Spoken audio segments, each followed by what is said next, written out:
One thing I will say that is kind of financially related is if you buy a house, there are going to be a lot of things that could potentially break. If you are like me, they will break literally a day after your 1-year home warranty is up. Save money.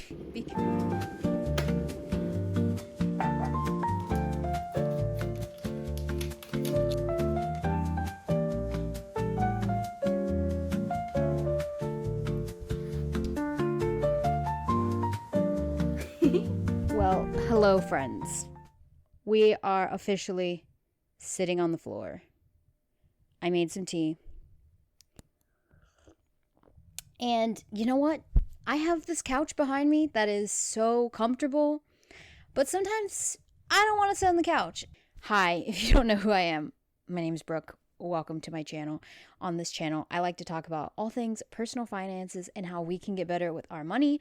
So if you like that, please stick around, please subscribe. I would love to have you here, but I'm just gonna sit here and have my mic in front of me. So I wanted to reflect on being a homeowner. So I thought this would kind of be fun, kind of like a casual chat, especially because we're in the bleak midwinter and I am feeling it, and I'm trying my best to stay in my routine, go to the gym, that kind of stuff, but I'm just kind of feeling it. So we are just going to have a casual sit down chat and talk about that because I think it's really interesting. And I have been a homeowner now for almost 5 years. I bought this place in 2020. Can you believe that? That's crazy. That was in my mind, sometimes I think it's the before times because before COVID and everything really started.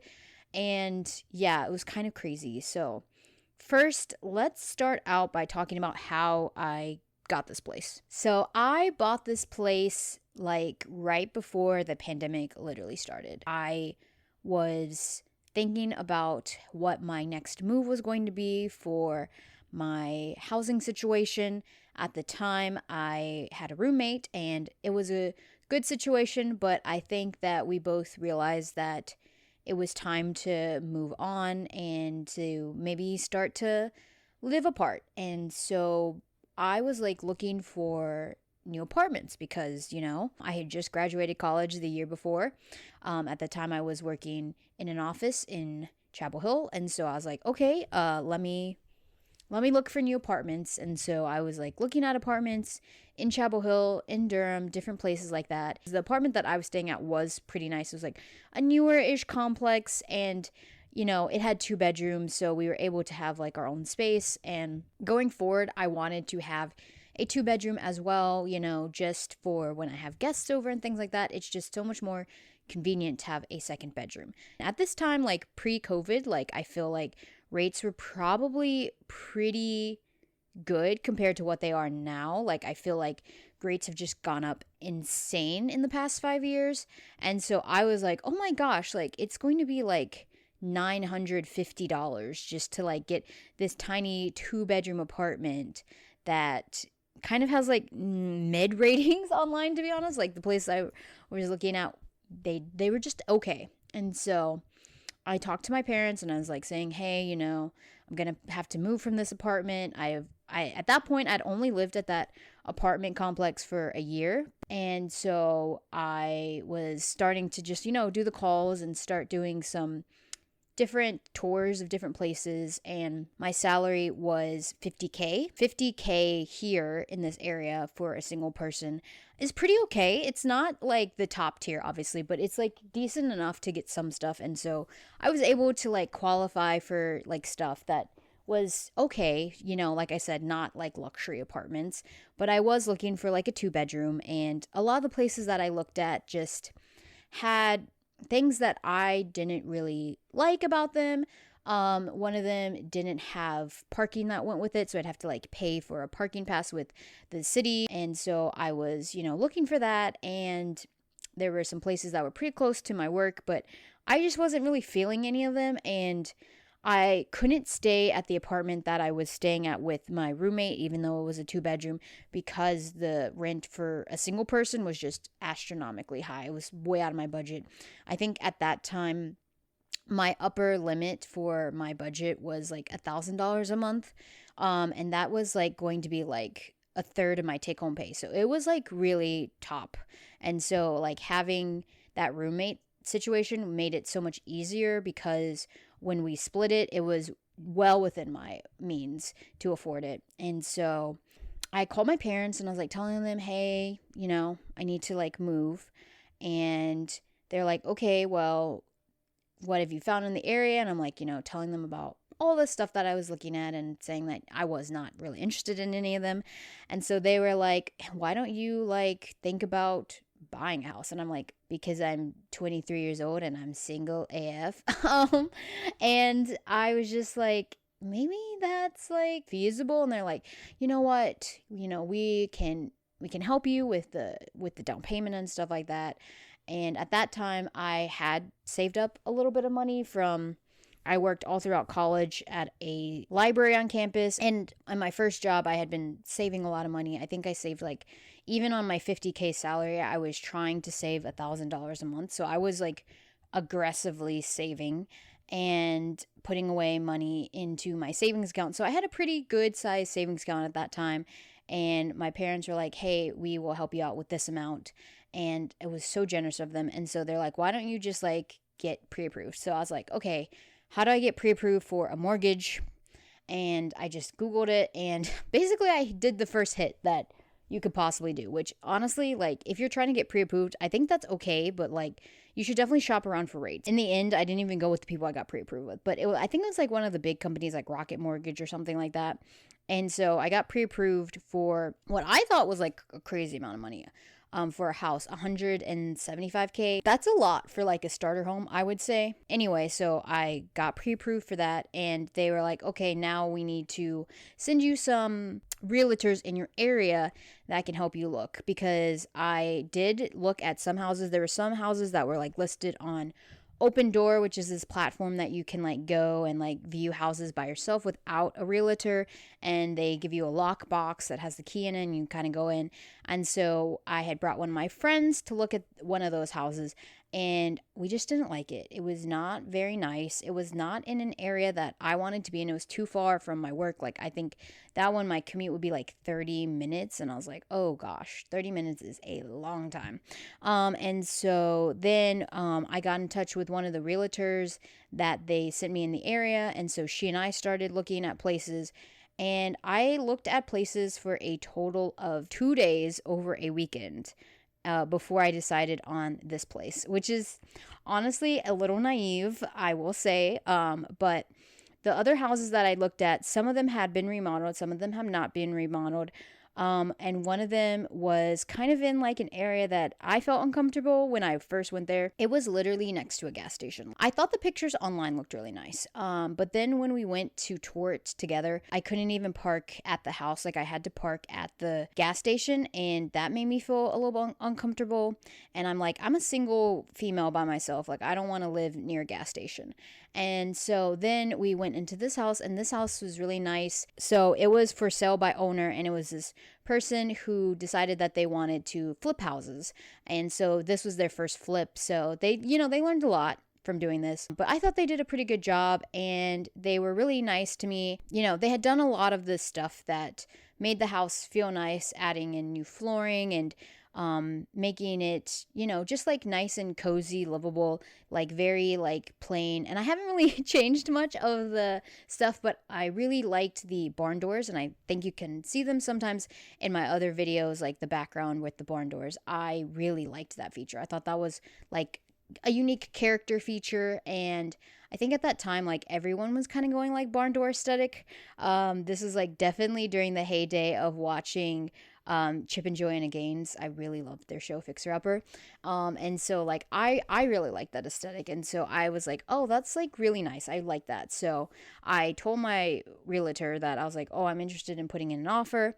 And it was at the top end of my budget, which I don't recommend that you buy at the top end of your budget, because that means that you are taking a risk. And so I told my realtor, I was like, hey, this is at the top end of my budget. Is there a way that we can make an offer for less? So I told her like, could we do this number? And she's like, yes, we can do this number, and see what they said. And so I was like, okay, I want to put that in because I'd heard that he was already going to start seeing other people pretty soon after me to see the house and stuff like that. And so I was like, I want to get in this offer as soon as I can. This was like right at the beginning of February, like I said, of 2020. And so I put in an offer on Monday after seeing the house on Sunday, and the seller got back to us on Wednesday of that week, which is a really fast turnaround time, and he accepted the offer. So by that time, that was like, okay, go time. So when he accepted the offer, I was like, okay, great. Then I had to go through all the process of buying a new home, which I had never done before. And so like being a first-time homeowner, I definitely had a lot of people that were trying to help me, especially because I was younger and they could tell, like she's green, and my parents aren't in the area, so they weren't able to come out and help me really. I was kind of on my own. And so what we did was, after he accepted the offer, we had to put in the due diligence, which is like a good faith money, saying that this is the money that I'm putting down right now to you, to say that, hey, I'm all in on this offer and this is what I want. If the offer doesn't go through, then you're supposed to get that money back. And so I put down the due diligence money, and my parents were like, oh, this is really great. We like this place. It's within your budget. Here's the money that we are going to give you. And they had to like sign some sort of paperwork that had to get notarized that said that this is a gift. Because if you give somebody money for a home, you can't have that as a stipulation of like it's a loan, because that's basically like saying that that person is taking out two loans on the house, and that's technically not allowed. So they had to say that no, this money is a gift, there is no repayment needed for this. And so they did that, and they wired me the money. And so then after we did the due diligence, then we started going through the process of getting the home inspected, getting the auditor to come out to look to make sure that, the house is worth its value and things like that, all that good stuff. And I know that within the past 5 years, like a lot of that process has actually changed. And some people, especially during the pandemic, were like buying houses sight unseen and not going through with the inspection or the audit and things like that. But I definitely 1000% recommend that you do all those, because the inspector, they are a great resource, because they come to the house and you are at the property at the same time as them, and they go around and show you all this stuff. And my inspector, he was telling me, okay, let's look at the age of the roof, let's look at the age of the appliances, the water heater, those kinds of things, like the big ticket items that if you have to replace them, they are expensive. And so we looked at that. He also looked at the foundation and was telling me about like different issues that could crop up in the future that I needed to be aware of. So that was really helpful to me. I recommend that you do that. And also, when you are doing that inspection, you can come back to the homeowner and you can tell them, hey, before we finalize this deal, I would like you to make these updates to make sure that they're up to code, or to fix like old appliances, like change them out, things like that. But like I said, mine was a flip. So all of the appliances were new. The roof had been replaced. The water heater and all of the like mini splits and everything were new. So we didn't really have any issues with that. There was some like structural issues, like we had a retaining wall that might need to be replaced, and we actually have already replaced that. And so, it was like a good process, and I learned a lot. It was also during this time that my realtor told me, hey, there's first-time homeowner assistance programs, and if you are under a certain income limit, then you can qualify for it, especially if this is your first home. So that is what I definitely recommend for people who are looking and they're new homeowners. Hey, look into what your specific state offers, because every state has different things.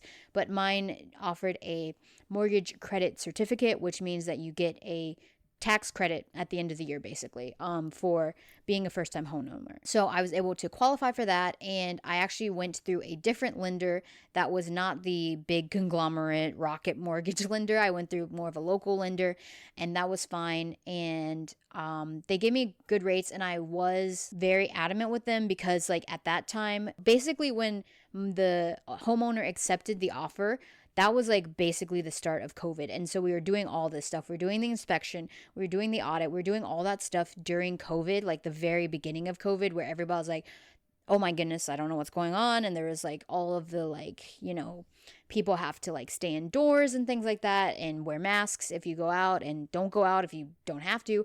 And so I was like also going through the pandemic at the same time. So that was kind of crazy. I was facing the pandemic, the very beginning of it. No one knew what was going on. And I was also buying this house at the same time. So the process was insane. And rates were dropping like flies at that time. Like the rates were like changing every single second, it felt like. And so I had told the mortgage lender, I was like, hey, I want to make sure that I get the best rates, because I've heard that, like a lot of things are going down and like rates are fluctuating. And so we were able to get a rate that I thought was good, and I also didn't get any points. There's this thing in the mortgage industry, and I don't know like why they do it this way, but basically you can like buy points on your mortgage to take down the rate. I don't know if you have to like pay them back or something. I didn't do that. I was like, I don't want to like do any of those point system. It didn't make any sense to me. So I was like, I just want to get the lowest rate at a fixed rate. I don't want to do an adjustable rate mortgage, because with rates going up and down like crazy in the past few years, it was very good that I did not do an adjustable rate mortgage, because that could have screwed me over. So I just did a 30-year fixed traditional, and I only put 3% down. So that meant that I had to pay private mortgage insurance. And that's basically like an extra fee that you have to pay each month if you don't have at least 20% equity in your home. I was okay with that because I knew that if I was going to like buy a house, I couldn't put down 20%. Once that went all through, I moved in officially in May of 2020. And so I moved in here like in the throes of the pandemic. And that was a very unique time. And I learned a lot about myself during that time, about how to be alone, about how to work things out myself, do all of this stuff that young people like who are just first-time homeowners need to do. And, I was learning that during a very volatile time in history. And looking back on it, like I am very glad that my family was supportive and that I was able to have connections with my church family and my friends by using the internet and stuff like that. So, I was able to like find connection and community through all that. But like the first time homeowner bit was like the most crazy part about it. Honestly, have been really happy that this was the decision that I made. I actually did refinance in late 2021 because of the home values like going up crazy amounts. I had enough like 20% equity because of how much my house had appreciated in the 2 years since I bought it, that I would be able to have 20% down and get rid of the PMI.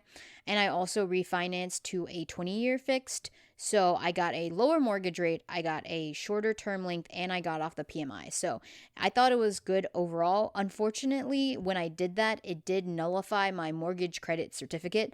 So if you are looking into refinancing and you have the mortgage credit certificate or any of the first time homeowner like lending programs through your state, like I would call them first and tell them, hey, I'm interested in doing this because of X reason. What can we do to make sure that I continue to keep this credit? Because I didn't do that in time. And based on the stuff that I've heard from their website and I've reached out to them, like I'm just no longer qualified for the mortgage credit certificate, which is okay, but I lost out on that. So don't do that if this is your first time buying a house and you're able to do that. If you're going to refinance or do anything like that, talk to your person who has the mortgage credit certificate so that you can keep your tax credits and stuff like that, because that'd be really nice if I was able to keep it. But it's fine, it works into my budget, it's all good. But that is like one thing that I kind of regret, but also kind of not regret. I am glad that my mortgage is really low, because that means that my payments are pretty low, and I am very lucky that this is the situation that I'm in. I guess I just wanted to make this video to kind of like encourage people that like being a homeowner, especially like a young homeowner like me, is not that scary. People will try and tell you that it's scary. And yes, there's a lot of things that are scary about homeownership the first time you do it, but it's not insurmountable. And there are a lot of people that do want to help you, that do have your best interest at heart. Like, there are some, bad actors, but there are bad actors in every single part of life. And so it's honestly up to you to figure out who to trust. Trust your instinct and trust your gut, and find people that are going to like tell you it straight, because you don't want people who are just like going to lie to you and say things so that they make the extra commission. Like, be with someone who you trust that is going to not lead you astray. So that's what I recommend. It's a really great feeling to be a homeowner. And I know that some people say that in this economy, like, who would want to buy? And I get it. Like, it's not a great interest rate time. But I guess my thing is, like, even with the interest rates being the way they are, like, if you are 100% set in knowing that this is the place that you want to be in the next 5 to 7 years, like, I think that that's worth it. Even if you don't get the interest rate that you want, you can refinance and hopefully rates will go down. I don't think that they'll ever go back down to the pandemic rates, but I think that, there's a lot of hope out there for people who do want to be homeowners. Play it smart. And if you don't feel like confident that being a homeowner is the right thing for you at this time, like, just don't force yourself to do it. And I think that's one thing that people online say a lot about, like, the older generation, is that they are sometimes pressuring you to, like, follow in their footsteps, like, do exactly what they did. They got married at 21, they bought a house at 21, they had a kids at 22. Like, if that's not your life, that's not your life. Like, it's totally fine. You don't have to live the scripts that you have seen from other people. You can write your own story, do it your own way, because it's your life. You only have one life to live. And so I don't want you to just like sit there and think that I am so behind because I'm 30 years old and I don't have a kid, I don't have a partner, I don't have a house. Like, it's totally okay. Like, there is no set timeline for anyone. Like, I honestly did not think that at 23, after I had just been out of college for less than a year, that I was going to be a homeowner. Like, that was something that I was like, I probably like should wait till like I find my life partner and things like that. And so I had this idea about how my 5-year story would go outside of college, and now that it's been over 5 years since then, like, nothing has happened the way that I thought it would. Honestly, it's better because of that. Just like, feel good about your choices and don't be pressured into doing anything because someone tells you that that's what they did. You're on your own journey, you're on your own race, and run it at your own pace. I unintentionally rhymed there, so fun. One thing I will say that is kind of financially related is, if you buy a house, there are going to be a lot of things that could potentially break. If you are like me, they will break literally a day after your 1-year home warranty is up. Save money. Because even if you think that, your home warranty is going to be like your lifesaver for the first year, just know that everything in this planet has like a funny sense of humor, and it's never going to work out that way.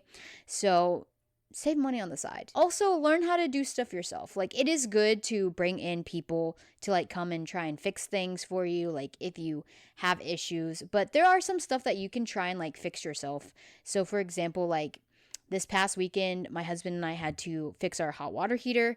We had been having issues for probably longer than I care to admit with our hot water, like kind of like not lasting as long as it should, like being cold by the end of our less than 10-minute showers. And even then it was like getting cold. One of the things that we had to do was fix our hot water heater element. And I didn't even know that hot water heaters had elements. Now that I've changed one and fixed it, that makes total sense. Like, how is the water going to get hot in there, like in the tank? So don't be like me and just like assume that your hot water is going to be fixed magically, because it's not. You're going to have to change the hot water heater element. So if you're having issues with your hot water, like not lasting, it might be your element. So go and check that. You can get like some of those like multimeters to check to see if you've got any electricity current running through them.